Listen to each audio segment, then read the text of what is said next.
In this video, we're going to answer the question, how do I choose a domain name? And when it comes to choosing a domain name, one of the first questions people have is, does my domain name have to be directly related to my niche? And the answer to that question is yes and no.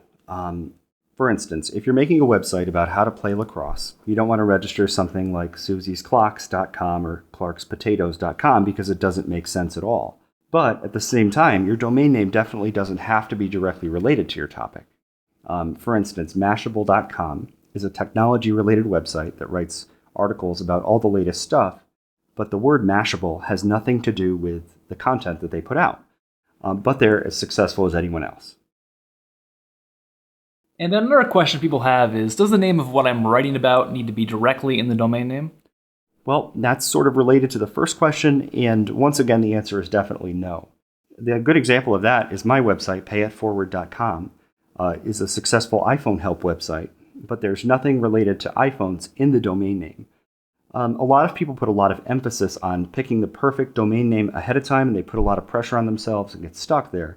But it's not that important to get the specific keyword in the name. What's more important is to have a memorable name like Mashable or Reddit, instead of like a long name like David's iPhone Help and Answers.com.